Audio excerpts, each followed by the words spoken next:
Before the Beatles were famous, Astrid Kirchherr and Max Sheila came to Liverpool. They offered each Beat group member £1 to appear in a group photo. Everybody was there. The Black Knights, the Censures, Rory Storm and the Hurricanes, and so were we, Arrow and the Archers. After all, if the Beatles made it, then why couldn't we?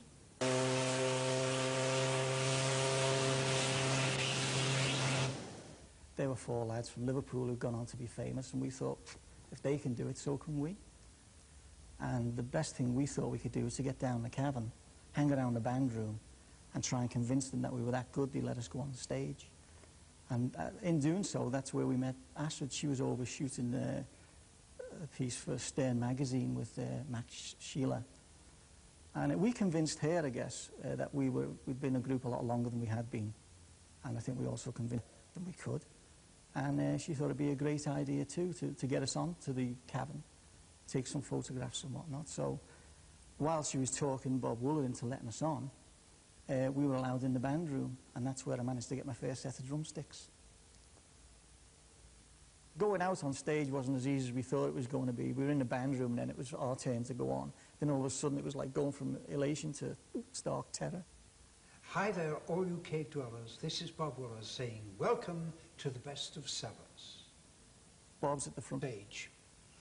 And they're only about 13 years old, and they're going to mime for you. The mic was live. Dave was singing into the mic, but basically it was Mick Jagger doing the work for us, or Paul or John, you know. They were doing all the work and we were getting the screams. Here they come, Arrow and the Archers.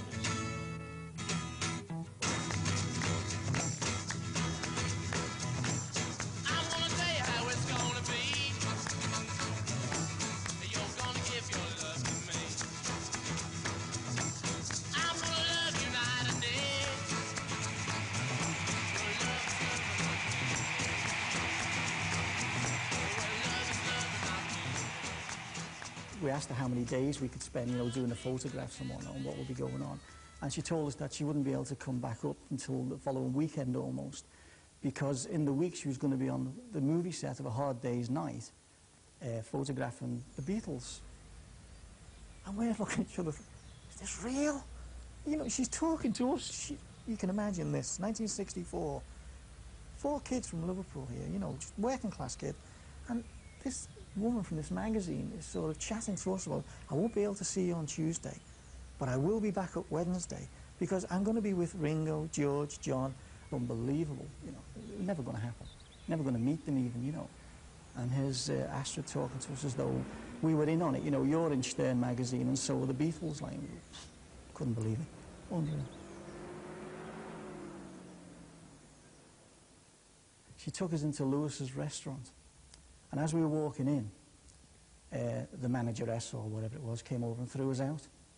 We weren't up to the quality for John Lewis's restaurant. She said, you've obviously made a mistake. The cafeteria's self-serves down the way, you know. So then we sort of jumped to Astrid's defense. Hey, this is Astrid Kirchherr, you know, she's with, you know, Stern, she knew the Beatles. In the end, we sorted it out, and they were really good to us. We had a great meal. She'd said to us that she was going to try and get us over to the Star Club in Hamburg and do the same thing as she did at the Cavern. We cracked it.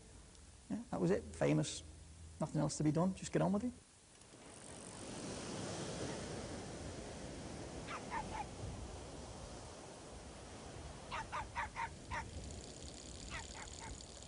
Because of that day, we ended up in all of the daily papers, I guess, the nationals as well.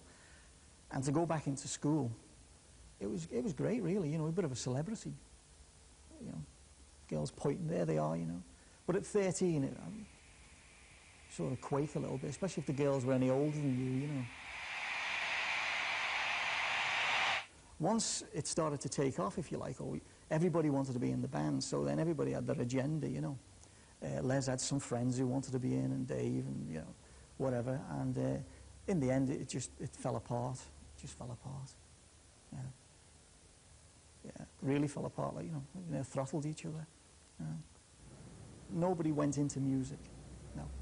We just got on with our lives. I hit the bricks running at 15. I was supposed to go to Plessy's electronics, but I ended up going for, it was supposed to be 6 weeks in the summer to do some butchering. Well, Order Boy, you know, the bike, a friend's butcher's shop. And that lasted up until 1985. And then I went over to Canada. I never got out of it. I stayed in the meat game. It was a great idea at the time. We went with it. And just by sheer luck, really, I suppose, Astrid showed up that day. I don't know if Bob would have given in and let us have a go. Maybe he would have, but it was a very busy place.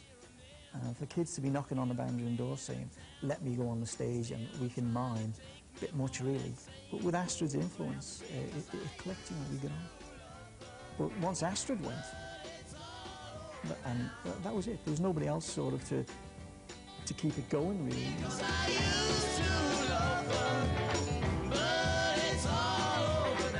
Then you had stars in your eyes. Oh, yeah.